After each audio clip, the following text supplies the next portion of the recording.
I got home late from work. My hands were still shaking from the pressure of the day. My mind heavy, my body exhausted.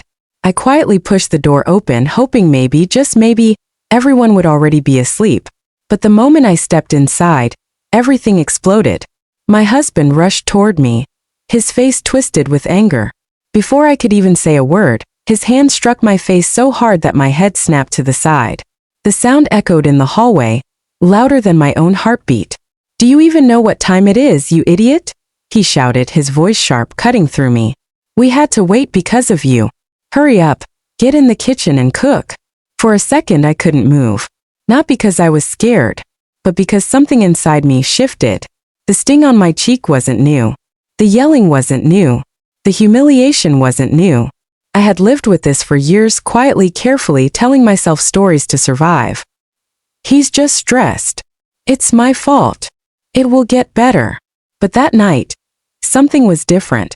Maybe it was the way he looked at me like I was nothing. Maybe it was the word idiot. Or maybe I was just done. I slowly turned my face back toward him. I didn't cry.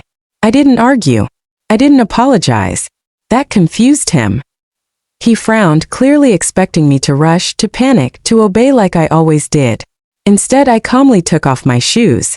Then I placed my bag on the table. Silence filled the room, thick and heavy. "Did you not hear me?" He barked again, louder this time. "I heard you," I said quietly. My voice didn't shake. That surprised even me. He stepped closer, his anger growing. "Then what are you waiting for?" I looked straight into his eyes. And for the first time in years, I didn't feel small. "I'm not cooking," I said. The words hung in the air like a storm about to break. For a second he just stared at me, as if he hadn't heard me correctly. "What did you just say?" His voice dropped, slower now, more dangerous. I said, "I'm not cooking." My heart was beating fast, but my face stayed calm. Behind him, I could see his mother sitting in the living room, watching everything. Her eyes narrowed, already judging, already blaming. "She's lost her mind," she muttered under her breath. He let out a short, angry laugh. "You think this is funny?" "No," I said. "I think this is over." That did it. His expression changed instantly. The anger turned into something darker, something colder. He grabbed my arm tightly, his fingers digging into my skin. "Don't play games with me." I slowly looked down at his hand gripping me. Then I looked back at him. "Let go," I said. Simple, clear, firm. For a moment he hesitated. Just for a moment. Because something in my tone wasn't the same woman he had controlled for years. But then his grip tightened again. "You've forgotten your place," he said. And that's when it happened. I pulled my arm free. Not violently. Not dramatically. Just firmly. And I stepped back. "You're right," I said. "I have." The room went silent again. His mother stood up now, clearly angry. "This is what happens when you let women work. They forget who they are." I turned my head and looked at her. For years I had avoided her gaze. I had lowered my eyes, stayed quiet, swallowed every insult. But not tonight. "Or maybe," I said calmly, "they finally remember." My husband's face turned red. "That's enough." He moved toward me again, faster this time. But I didn't step back. I didn't flinch. Instead, I smiled. Not a happy smile. Not a soft smile. A calm, controlled smile that made him stop in his tracks. Because he didn't understand it. He didn't understand me anymore. "What's wrong with you?" he asked, his voice now mixed with confusion. I took a slow breath. Then I said the words that would change everything. "I've already called someone." His eyes narrowed. "What do you mean?" I walked past him and sat down on the chair, crossing my arms as if I finally belonged in my own home. "I mean," I said, "you're not in control anymore." For the first time, I saw it. Fear. Just a flicker. But it was there. "You're bluffing," he said quickly. "You don't have the guts." I didn't respond. Instead, I reached into my bag and placed my phone on the table. The screen lit up. And his expression changed instantly. Because he saw it. A recording. Still running. Capturing everything. The slap. The yelling. The threats. Every single word. His mother gasped. "What is this?" I leaned back in my chair, my voice steady. This, I said, is the last night you ever touch me. The air shifted. Panic started creeping into their faces. You recorded this, he stammered. Yes. Why? I looked at him, really looked at him, and for the first time, I felt nothing. No, ikurakta sufli. The real question is, why did you think I wouldn't? He stepped back now, completely thrown off. This is illegal, he said quickly. You can't do this. I almost laughed. I can, I said. And I did. There was a knock on the door. Loud, clear, unexpected. All three of us froze. My husband turned toward the door, then back at me. What did you do? He asked, his voice now shaky. I stood up slowly, every movement controlled, every step intentional. And as I walked toward the door, I said something that made both of them go completely pale. I chose myself. My hand reached for the doorknob, and as I opened it, everything changed. Enjoying the story? Subscribe for more. The door swung open slowly, and the cool night air brushed against my face like a quiet warning of what was about to unfold. Standing outside were two police officers. For a split second, no one moved. No one spoke. The silence inside the house turned heavy, suffocating. Good evening, ma'am, one of the officers said, his voice calm but firm. We received a call. I stepped aside, opening the door wider. Yes, that was me. Behind me, I could hear my husband's breathing change, faster, uneven. His confidence from just minutes ago was completely gone. What is going on? He snapped, trying to sound in control again, but it wasn't working anymore. The officers stepped inside, their eyes scanning the room, taking in everything, the tension, the fear, the truth that hung in the air. This is my husband, I said clearly, my voice steady, and I want to report domestic abuse. The words landed like a bomb. His mother let out a loud gasp. Have you lost your mind? You're destroying your own home. I didn't even look at her. One of the officers turned toward my husband. Sir, we're going to need you to stay calm. I didn't do anything, he shouted immediately. She's lying. She's always been dramatic. She's not lying, I interrupted. I walked over to the table, picked up my phone and handed it to the officer. Everything is recorded. The officer looked down at the screen, then nodded to his partner. We'll review this. My husband's face went pale. You recorded me? He said again, his voice now barely above a whisper. I didn't answer him this time. I didn't need to. The truth was already speaking for itself. His mother stepped forward, trying to take control of the situation. Officers, this is just a misunderstanding. These things happen in families. You don't need to. Ma'am, the second officer said firmly, cutting her off. Please step back. For the first time she went quiet. That alone felt unreal. The officer watching the video raised his eyebrows slightly, then locked his phone and handed it back to me. Ma'am, we're going to need a statement, he said. I'm ready, I replied. My husband ran a hand through his hair, pacing now. This is insane. You're seriously doing this? Over one argument. I turned toward him slowly. One argument? I repeated. My voice was calm, but it carried years of pain. Do you want me to play the rest? I asked. That shut him up. The officer looked between us. Sir, based on what we've seen so far, we'll need you to cooperate.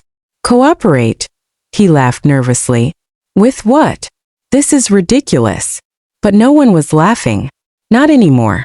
The officer stepped closer to him. Sir, I'm asking you one last time to stay calm.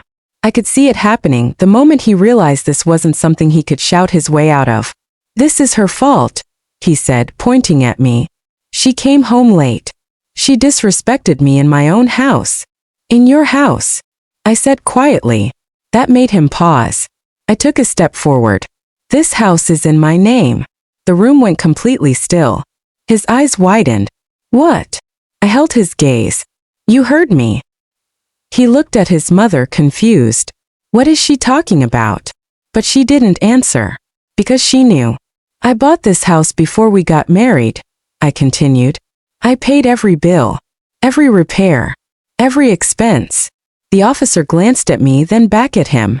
So technically, I said, my voice unwavering, You're the one who doesn't belong here. That hit harder than anything else. For the first time he looked small. No, he said quickly. That's not true. We're married. That makes it ours. Marriage doesn't give you the right to hurt me, I replied. The officer nodded slightly. Ma'am is correct. His mother stepped forward again, desperate now. This is nonsense. You can't just throw him out like this. I looked at her calmly. Watch me. The officers exchanged a brief look. Sir, one of them said. For now, we're going to ask you to step outside. What? No, he snapped. This is my house. It's not, I said. He turned toward me, anger flashing again. You think you've won? You think this changes anything? I met his eyes. Yes, I said. It changes everything. For a moment, I thought he might explode again. But he didn't. Because now, he was outnumbered. And powerless.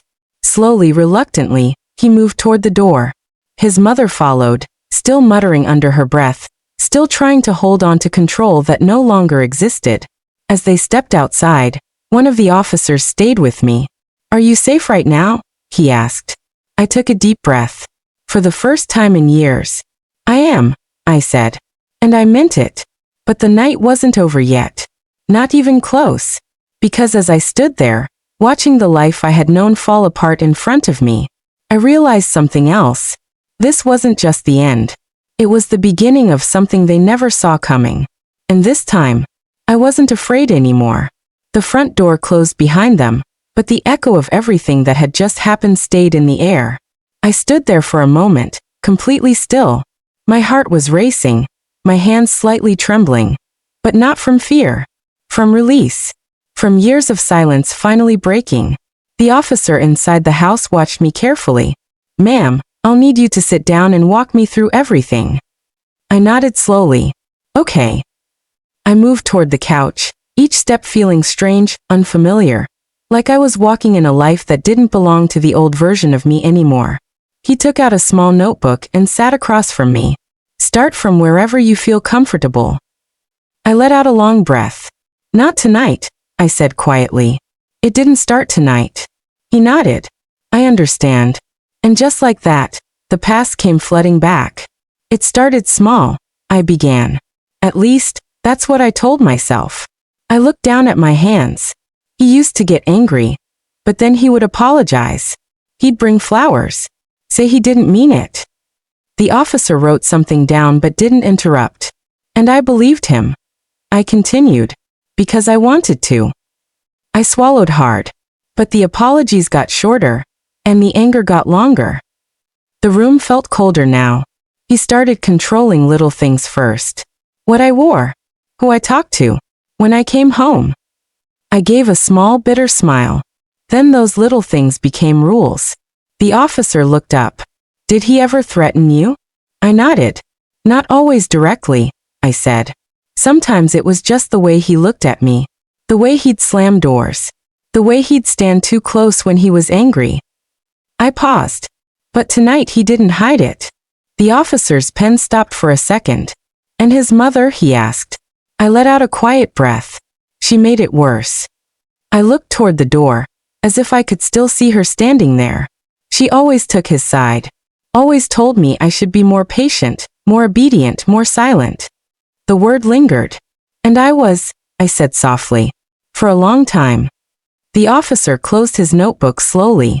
Why tonight? He asked gently. What changed? I looked up at him. And for a moment, I didn't answer. Because the truth was deeper than just one moment. I think, I said slowly, I finally saw myself the way they saw me. He frowned slightly. What do you mean? Nothing, I said. Disposable. Replaceable. Easy to break. I shook my head. And I realized if I didn't stop it tonight, I never would. The room went quiet again. Outside, I could faintly hear my husband arguing with the other officer. Even now he was trying to fight it. Trying to control something that was already slipping away. Ma'am, the officer said carefully. Based on your statement and the recording, this is a serious situation. We can help you file a protective order. I nodded immediately. I want that. All right, he said. We'll start the process. For the first time, I felt something shift inside me again. Not fear. Not anger. Something stronger. Control. But just as I started to breathe easier, there was another knock at the door. My body tensed instantly. The officer stood up. Stay here. But I was already on my feet. No, I said quietly. I'll open it. He hesitated for a moment, then nodded. I walked toward the door again, my heartbeat steady this time. When I opened it, I froze. Because standing there wasn't a stranger. It was someone I hadn't seen in years. Hey, she said softly. It was my sister. My eyes widened. What are you doing here? She looked past me, her expression filled with concern. I got your message. Message. I frowned slightly. I didn't. And then I remembered. Earlier that day, before everything happened, I had typed a message. I had stared at it for a long time. And then without thinking, I had sent it. I think I need help. I hadn't expected her to come. I hadn't expected anyone to come. But she did. And now she was standing here, looking at me like she could see everything I had been hiding for years. Her eyes moved to my face, to the faint red mark still visible on my cheek. Her expression changed instantly. Who did that? She asked, her voice sharp. I didn't answer. I didn't need to. She already knew. Her jaw tightened. I'm not leaving. Something in my chest cracked, but in a different way this time. Not pain. Relief. The officer stepped closer. Ma'am, are you okay with her coming in? I nodded. Yes. My sister walked inside quickly, her presence filling the space with something I hadn't felt in a long time. Support. She turned to me again, her voice softer now. You're not alone anymore.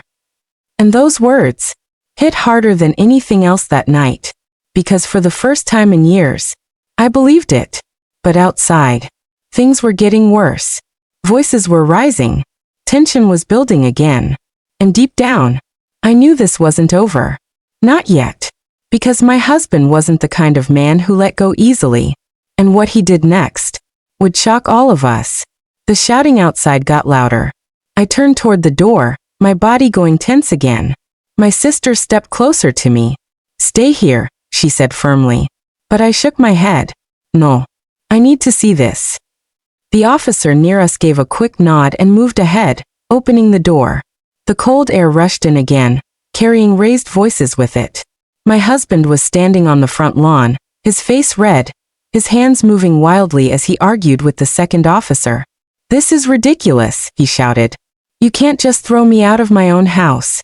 Sir, you need to calm down, the officer said, trying to keep things under control. I am calm, he snapped, clearly not calm at all. His mother stood beside him, adding fuel to the fire. This is all her doing. She's manipulating everything. I stepped outside. The moment he saw me, his entire focus shifted. This is your fault, he yelled, pointing directly at me. You've gone crazy. I didn't react. Not the way I used to. Instead, I walked forward slowly, my sister right behind me. No, I said calmly. I've finally stopped pretending. That only made him angrier. You think calling the police makes you powerful? He laughed bitterly. You think you've won? I held his gaze. This isn't about winning. Then what is it about? He challenged. I took a breath. Respect, I said simply. For a second, just a second, he didn't have a response. But then his expression twisted again. You don't deserve respect, he said coldly.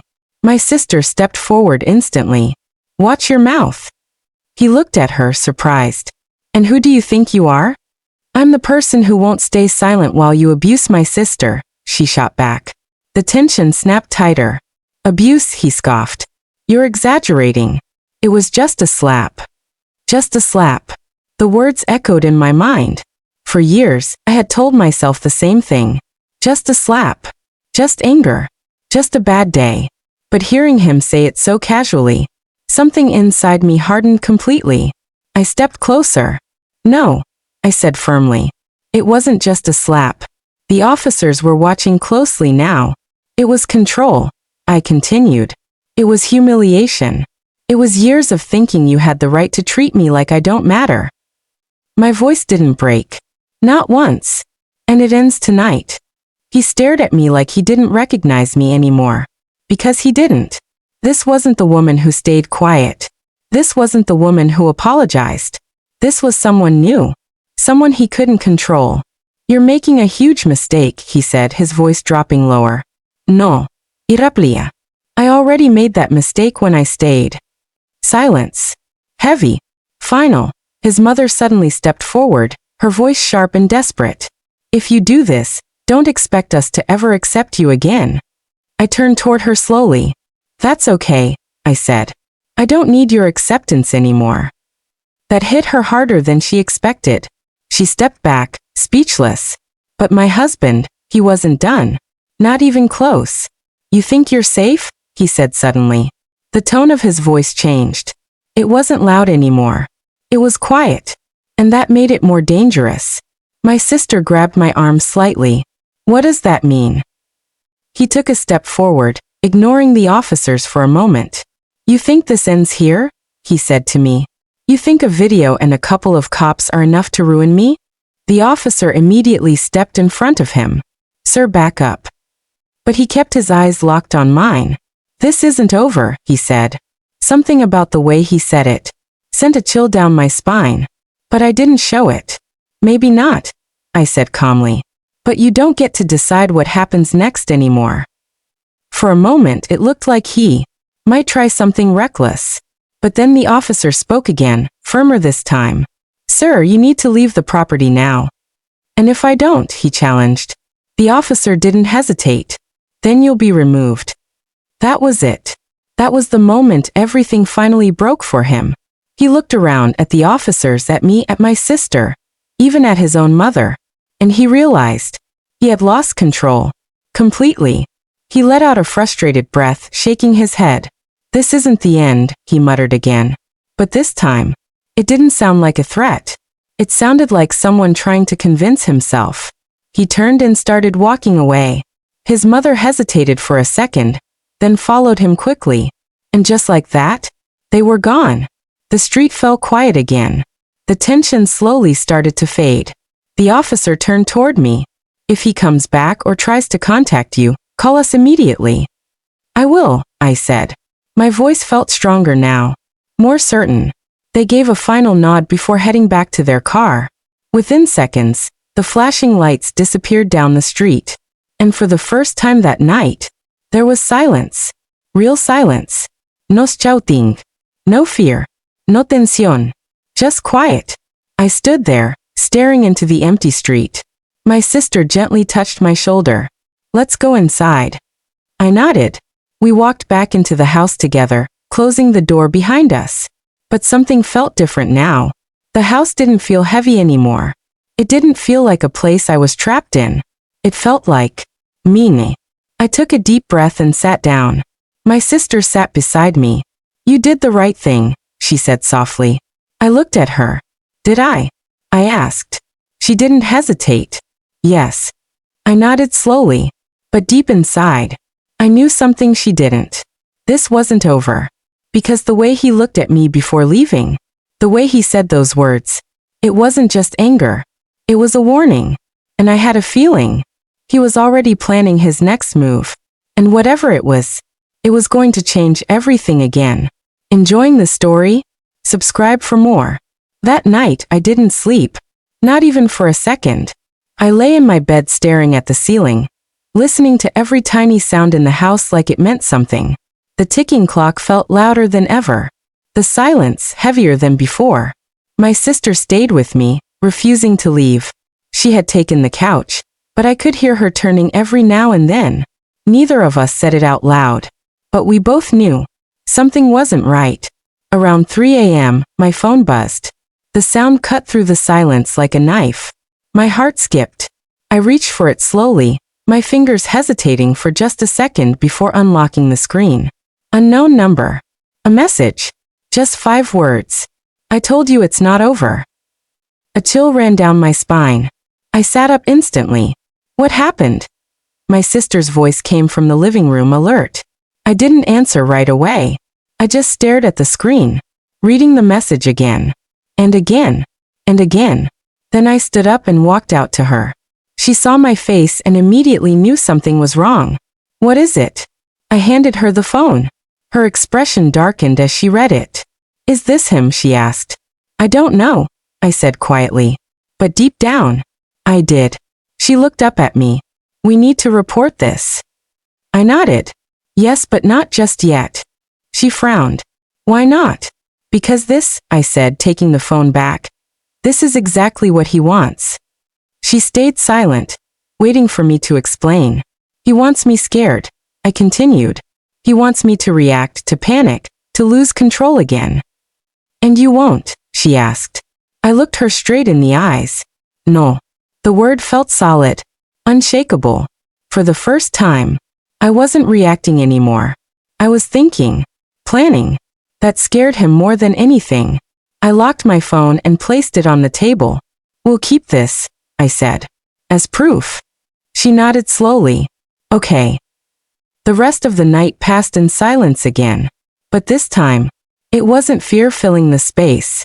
It was anticipation. Morning came slowly. Too slowly. The sunlight felt strange as it entered the house, like it didn't belong in a place that had held so much darkness just hours ago. I made coffee. A simple act. But it felt different. Peaceful. Controlled. Mine. My sister watched me from the kitchen doorway. You look different. I gave a small smile. I feel different.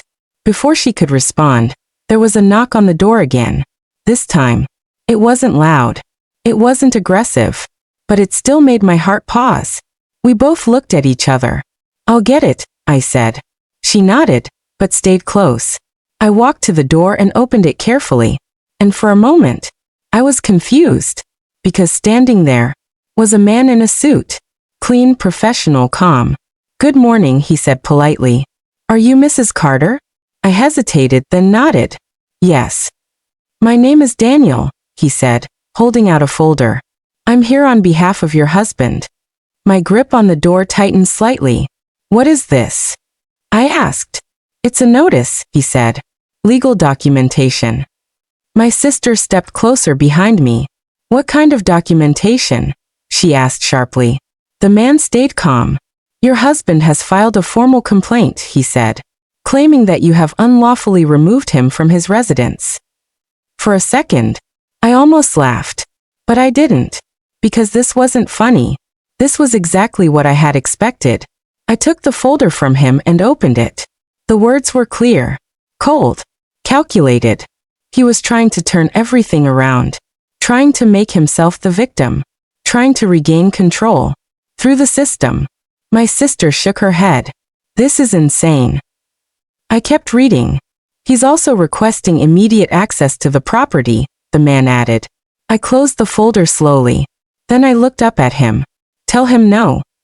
The man blinked, slightly surprised by my direct answer. I'm just here to deliver the notice, he said. I understand, I replied calmly. And I'm telling you the answer is no. He gave a small nod. Very well. Then he turned and walked away. I closed the door. Slowly. Carefully. And leaned against it. My sister looked at me. He's not stopping. No, I said quietly. He's escalating. I walked back to the table and placed the folder next to my phone. The message. The recording. Now this. A pattern was forming. Clear. Obvious. Dangerous. But instead of fear, I felt something else. Clarity. He wants a fight, I said. My sister crossed her arms. Then we fight. I shook my head slightly. No. She frowned. What do you mean no? I looked at her. We don't fight his way. Silence. Then I added. We end it. Her eyes narrowed. How? I took a deep breath. And for the first time, I said the words out loud. I'm going to destroy every lie he's built. The room went completely still. Because this wasn't just about surviving anymore. This was about exposing the truth. Every piece of it. Every moment. Every secret. And something told me. He had a lot more to hide than I did. But what I didn't know yet was just how far he was willing to go to keep those secrets buried. Because later that same day, I was about to find something That would change everything again. Enjoying the story? Subscribe for more. I didn't wait. The moment that man left the house, something inside me clicked into place. If he wanted to play this game, I needed to be 10 steps ahead. I'm going to check his office, I said. My sister looked at me immediately. You think there's something there? I don't think, I replied. I know. She didn't argue. Then I'm coming with you. I nodded. Good. We moved quickly. I grabbed my keys, my phone, and the folder he had sent. Something about holding that paper in my hand made everything feel more real, more urgent. As we stepped outside, the air felt heavier than before, like the world knew something I didn't yet. The drive was quiet. Too quiet. My mind kept replaying everything, his voice, the message, the legal notice. It all felt connected, planned, calculated. He's not just reacting, I said suddenly. My sister glanced at me. What do you mean? He expected this. I continued. Maybe not exactly like this, but he was ready. She frowned. You think he's been planning something? I tightened my grip on the steering wheel. Yes. We reached his office building within 20 minutes. A tall, modern structure. Cold. Impersonal. I had been there a few times before. But never like this. Never with questions. Never with suspicion. We walked inside. The receptionist looked up. Can I help you? Yes, I said calmly. I'm here for Daniel Carter. She typed something quickly, then paused. I'm sorry, he's not here right now. Of course he wasn't. When will he be back? I asked. I'm not sure, she replied. I nodded slowly. Can I access his office? She hesitated. Do you have authorization? I held her gaze. I'm his wife. She looked unsure. Before she could say anything else, I placed my phone on the desk and tapped the screen. The recording that I didn't even need to play it. Just showing it was enough. Her expression changed instantly. I understand, she said quietly. Give me a moment. Within minutes, we were being led upstairs. My heart was beating faster now. Not from fear. From anticipation. The door to his office opened. And I stepped inside. Everything looked normal. Too normal. Clean desk. Organized files. Nothing out of place. It didn't match the chaos of last night. He's hiding something, I said under my breath. My sister closed the door behind us. Then let's find it. We started searching. Drawers. Cabinets. Shelves. At first nothing. Just paperwork. Contracts. Receipts. But then, I noticed something. A locked drawer. Different from the others. Do you see this? I said. My sister walked over. Yeah. I tried the handle. Locked. Of course. He never locked anything before, I whispered. That alone told me. This mattered. Step back, my sister said. What are you doing? I asked. She grabbed a heavy paperweight from the desk. Before I could stop her. Crack. The lock snapped open. We both froze for a second. Listening. No one came. Okay, she said. Let's see what he's hiding. I slowly pulled the drawer open. Inside was a stack of documents and a small black notebook. Something about it felt wrong. I picked it up. My fingers hesitated for just a second before opening it. And the moment I did, my entire world shifted. Names, dates, amounts, page after page, carefully written, organized, hidden. What is that? My sister asked. I couldn't answer right away, because I was still trying to understand it myself. These are payments, I said slowly. For what? I turned another page, and then another, and then I saw it. A name I recognized. My own. My breath caught. Why is your name there? She asked, confused. I felt my chest tighten, because next to my name was a number, a large one, and a date, a future date. What is this? She whispered. I shook my head. I don't know. But deep down, I felt it. This wasn't just about money. This was something bigger, something darker. Then I saw something else. A file underneath the notebook. I pulled it out, opened it, and froze. Because inside were photos of me, Taken without my knowledge. At home. At work. Even outside. My hands started shaking. He's been watching you, my sister said quietly. No. Not just watching. Tracking. Planning. My heart started pounding harder. This wasn't anger anymore. This wasn't control. This was something else. Something dangerous. Look at this, she said suddenly. I turned toward her. She was holding another document. Her face had gone pale. What? I asked. She handed it to me. I looked down, and everything inside me went cold. Because it wasn't just my name. There were others. Multiple names. Multiple women. And next to each name, the same pattern. Dates. Amounts. Notes. My voice barely came out. What is this? My sister looked at me, fear in her eyes. I think, she said slowly, your husband isn't just hiding something. I swallowed hard. Then what is he doing? She didn't answer right away, because the truth was sitting right there in front of us, and neither of us wanted to say it out loud. But one thing was clear now. This wasn't just a toxic marriage anymore. This was something much bigger, much darker, and the more we uncovered, the more dangerous it became. Because if he found out we had seen this, there was no telling what he would do next. And at that exact moment, my phone started ringing. Unknown number. Again. My heart dropped. Because somehow, I knew. He already knew. The phone kept ringing in my hand. Loud. Sharp. Unforgiving. For a second, I just stared at it. My sister whispered, "Don't answer." But something inside me said the opposite. If he knew, then hiding wouldn't change anything. Running wouldn't stop this. I slowly tapped the screen. Hello. Silence. Just breathing. Low. Controlled. Then. I was wondering how long it would take you. My chest tightened. His voice. Calm. Too calm. You shouldn't have gone there, he continued.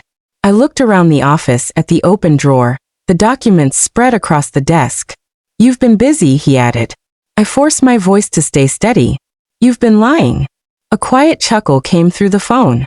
That's what you think this is. What else would you call it? I shot back. There was a pause. Then his tone changed slightly. Colder. Sharper. You opened something you don't understand. My sister stepped closer, listening carefully. I understand enough, I said. Names. Payments. Photos. You've been stalking me. Another pause. Longer this time. Then. No, he said slowly. You were never the target. The words hit me like a shock. What? I whispered. You were convenient, he continued. Predictable. Easy to manage. My grip on the phone tightened. What are you talking about? But deep down, a part of me already knew this was worse than I imagined. You really should leave that office, he said, ignoring my question. Why? I challenged. Because you're not safe there. My sister grabbed my arm. Hang up. Now. But I didn't. Is that a threat? I asked. No, he replied calmly. That's a warning. And then, the call ended. The silence that followed felt heavier than anything before. What did he say? My sister asked quickly. I looked at her. He said, I was never the target. Her expression changed instantly. What does that mean? I shook my head. I don't know. But something inside me twisted. Because if I wasn't the target, then who was? And why was my name in that notebook?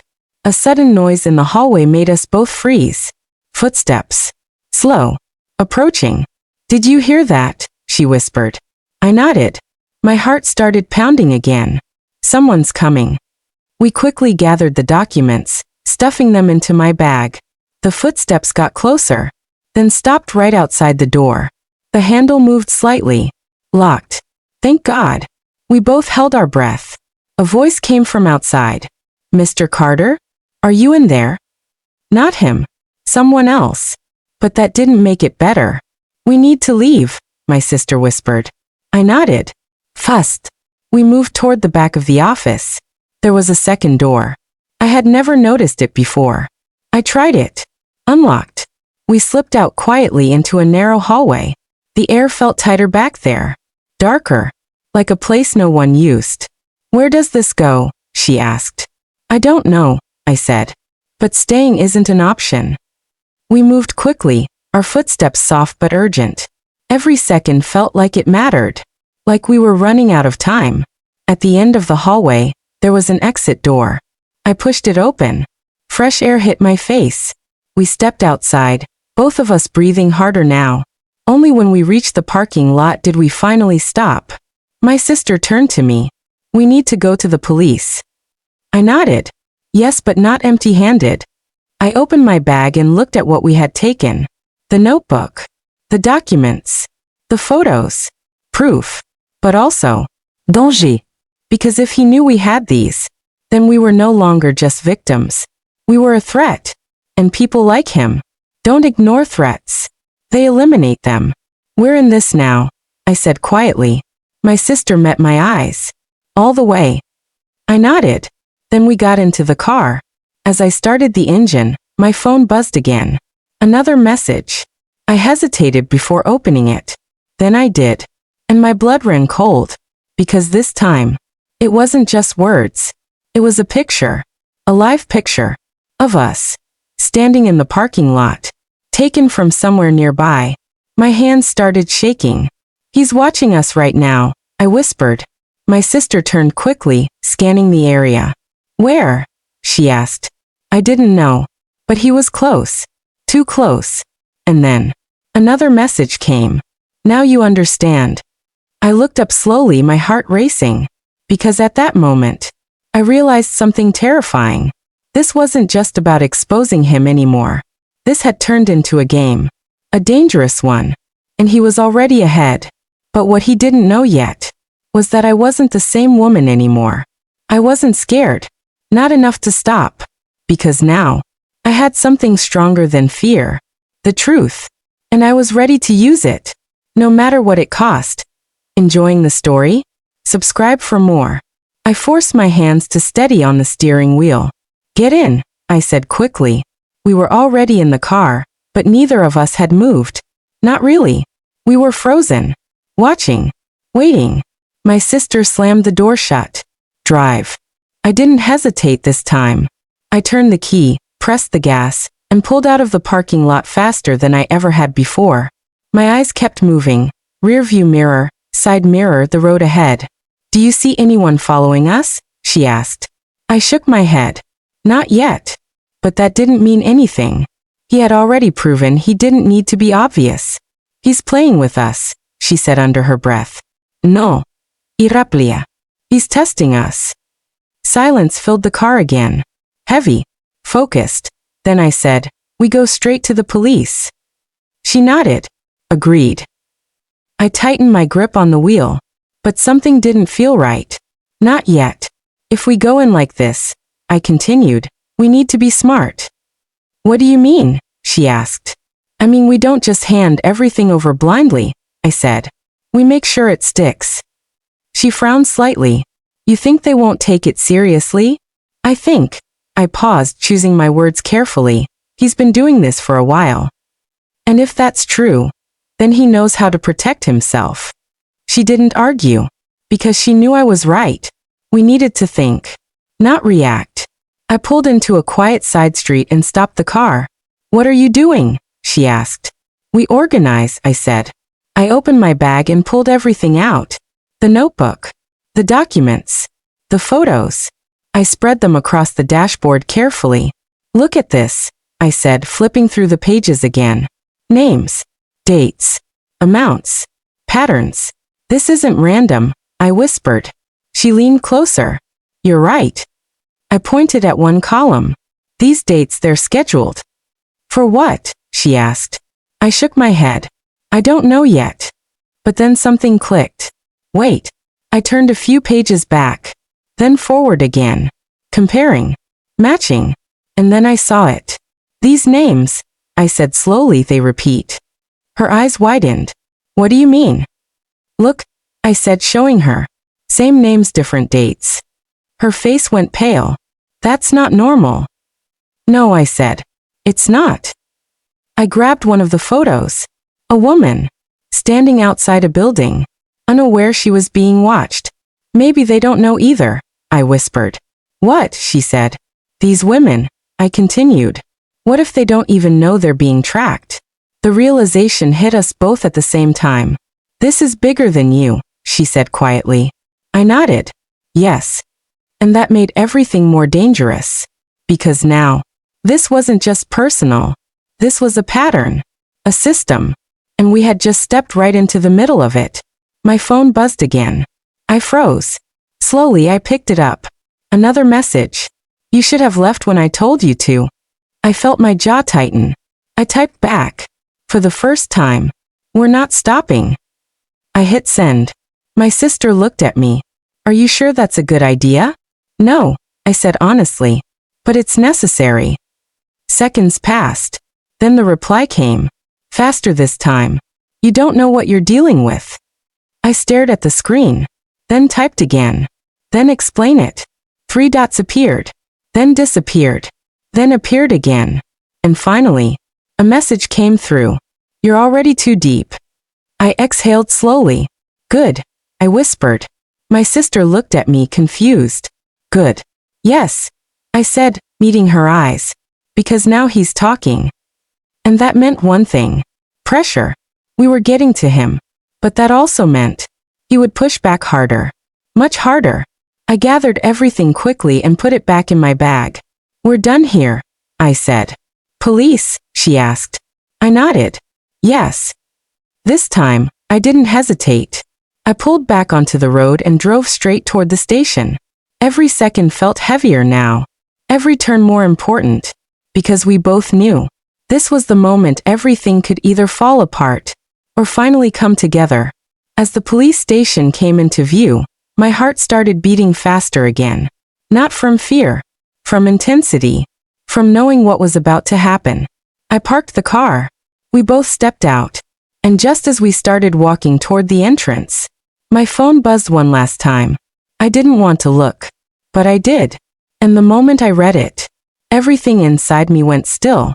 Because this time, it wasn't a threat. It wasn't a warning. It was a name. A single name. Someone from that notebook. Followed by 3 words. Ask her first. I slowly lowered my phone. My sister looked at me. What is it? I took a deep breath. Before we go in, I said quietly, we need to find her. Because something told me, she wasn't just another name on that list. She was the key. And if we talked to her, we might finally understand the truth. But what we didn't know yet was that finding her would put us directly in the most dangerous situation yet. Was I right or wrong? Comment below. The name on the message burned in my mind as we left the police station parking lot. I typed it into my phone, searching for any trace. Social media, public records, anything. There, my sister said softly, pointing at the screen. She lives a few miles from here. I felt a mix of relief and dread. Relief because we had a lead. Dread because the closer we got, the higher the risk. Let's go, I said, voice steady. The drive was tense. Every car that passed us made me flinch. Every shadow on the side of the road seemed like eyes following us. My sister didn't say much, she didn't need to. She could feel the tension as sharply as I did. We arrived at a small suburban street. Houses lined neatly, lawns trimmed, the kind of place where nothing violent should happen. But I knew better. Danger didn't announce itself. It waited hidden patient. I parked a block away and we got out, walking toward the house. The closer we got, the more I realized how normal everything looked on the outside. And the more dangerous that made it. I raised my hand to knock. My sister gripped my arm. Do we really know what we're walking into? She whispered. Yes, I said. We have to. The door opened before I even knocked. A woman stood there. Slightly older than me, her hair tied back, her eyes cautious but intelligent. She froze for a moment, studying us. You're, she started. I stepped forward. I'm Rachel. And I think he's been doing this to you too. Her eyes widened slightly. Recognition. Fear. Relief. You know, she whispered. I nodded. Yes. We have proof. Names. Photos. Everything. But we need your help. She stepped aside, letting us in. The interior was modest, calm, but there was a tension in the air, like she'd been waiting for this moment, expecting it but dreading it. "Sit," she said finally, gesturing to the small living room. I placed the documents and notebook on the table. She leaned forward, her eyes scanning everything. "It's worse than I thought," she whispered. "Tell me," I said firmly. She swallowed, then spoke. "He's not just keeping track. He manipulates people into silence. He's been building a system. Some of us didn't even know we were part of it until recently. And if anyone gets in the way," her voice dropped, "he doesn't stop." I felt a shiver down my spine. "That's why we need to expose him," I said. "We need to make sure no one else gets trapped." She nodded slowly. "There are others. Several women. I know them. They're scared too. Most won't speak unless someone shows them it's safe." I looked at my sister. She nodded at me. I turned back to the woman. "Then we do this together. We document everything. Names, dates, evidence. We make it undeniable." She hesitated, then reached for a pen. "I can help." A sense of momentum built in the room. For the first time in weeks, it felt like we weren't reacting to his moves anymore. We were taking control. But just as hope began to settle, a loud knock on her front door made all of us freeze. I looked at her. "Ooh, I don't know," she said, her voice tight. "No one should be here." My sister gripped my arm. "We need to be careful. He might have found us." I nodded. Slowly, I got up and moved toward the door, gesturing for them to stay back. I looked through the peephole, and my stomach dropped, because standing outside was him. His face calm, controlled, smiling. "Rachel," he said, voice carrying easily through the closed door. "I see you've made some new friends." I stepped back, heart racing. "Get away from the door," I whispered to my sister and the woman. He started tapping on the door lightly. "Don't be afraid. I'm just here to talk." I could feel the power in his presence, the danger. But I refused to flinch. "We know everything," I said. "We have proof. And we're not afraid anymore." The smile on his face widened slightly, chilling. "Oh, I think you're very afraid," he said softly. "You just don't know it yet." I felt my pulse spike. I looked at my sister and the woman. "We have to get out. Now." We grabbed the documents, the notebook, everything we could carry. I opened a side door to the backyard. He followed immediately. "Going somewhere," he said. Calm. Menacing. I forced myself to move faster. My sister pulled the woman along. The backyard led to a narrow alley. We ran, hearts pounding. Every step felt like it could be our last. I could hear him behind us. Calm, deliberate, always there. We turned a corner, sprinting into a side street, and I realized something terrifying. He knew every move we were going to make. But I also realized something else. We weren't just fleeing anymore. We were fighting. And I wasn't going to stop. Because for the first time, I wasn't running blindly. We had the proof. We had witnesses. And now we had each other. And as we ran, I knew this was the moment it either ended or escalated beyond anything we could imagine, that I just hoped we weren't too late. We ran through the narrow streets, hearts pounding, lungs burning, every shadow feeling like it could be him. I kept glancing behind us, but he wasn't there yet. That didn't make me feel safe. It made me sharper, more alert. "Keep moving," I whispered to my sister and the woman. "We can't stop." We turned another corner and saw a small convenience store ahead. I yanked the door open and rushed inside, glancing around quickly. The clerk looked up, startled. "Please call the police," I said, voice trembling but firm. "There's a man following us. Dangerous. Please call now." He nodded, picking up the phone immediately. I grabbed a chair and blocked the door, trying to buy time. My sister pulled the woman behind me, clutching her tightly. The minutes felt like hours. Every second stretched. My phone buzzed again in my pocket. Another message. "You can't hide." I slammed it down without opening it. Then I heard the distant sound of sirens. Relief mixed with tension. He wasn't gone yet. He could disappear at any moment. But the police were on their way. I turned back to the woman, who looked pale and scared. "We need your statement too," I said urgently. "Everything you know. Every name, every detail." We need it now. She nodded, taking a deep breath. I can do it. The clerk motioned us toward a small corner. Phones out, documents ready. We started speaking, recounting everything, names, dates, photos, everything that we had uncovered. My sister read from the notebook, my voice narrating the timeline, while the woman filled in details I hadn't even known. Every word spoken felt heavier than the last, but also liberating. Finally, the truth was coming out. Then footsteps outside. Fast. Deliberate. I stiffened. The door burst open. It wasn't him. It was the officers. Several of them, guns drawn, scanning the store.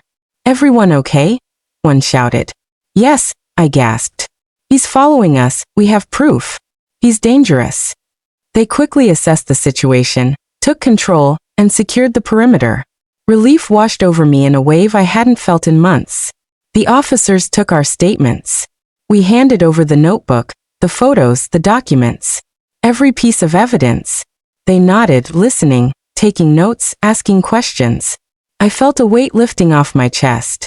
Finally, one of the officers looked at me and said, "Ma'am, you did the right thing. This is solid. We can stop him now." I let out a long breath. For the first time in weeks, maybe months, I could feel a small spark of safety. My sister squeezed my hand. "We did it," she said quietly. "Yes," I whispered. "We did it." Outside, I could see him parked down the street, watching. Calm. But he couldn't act anymore. Not now. Not with the police involved, the evidence in hand, and the witnesses ready to testify. We stayed in the store until the police assured us it was safe to leave. Then slowly, we walked outside. I took one last look down the street where he had been standing. Gone. For now. The wind felt different on my face. Fresh, clean, almost like a rebirth. "This is just the beginning," I said softly to my sister and the woman. "We still need to make sure no one else becomes a victim. We need to finish this." She nodded. "We will." And in that moment, I realized something. I wasn't the same woman who had been slapped and yelled at months ago. I wasn't the silent, fearful person who stayed in the shadows. I was strong. I was in control. I was no longer invisible. And for the first time, I understood what true courage meant. Because courage isn't about not being afraid. It's about taking action anyway. Standing up. Speaking out. And even when the danger is real, even when the person you fear the most is still watching, you keep going. I had kept going. And I wasn't stopping now. Because this story, our story, wasn't just about surviving. It was about reclaiming power, exposing truth, and finally, being free. The sun was rising over the street as we walked away from that place. Shadows of the past lingered, but they were no longer controlling us. We stepped into a new day, a day where I finally belonged to myself. And nothing, no fear, no threats, no manipulation, would ever take that away again. The fight wasn't over. But now we had the strength, the truth, and each other. And that was unstoppable. Thank you for watching. This story was intense, but remember, courage is not about never being afraid. It's about taking action anyway, standing up, and speaking your truth.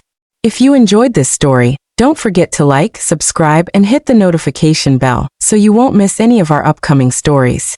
Also, leave a comment below and tell us what you would have done in this situation. I'd love to read your thoughts. Stay safe, stay strong, and see you in the next story.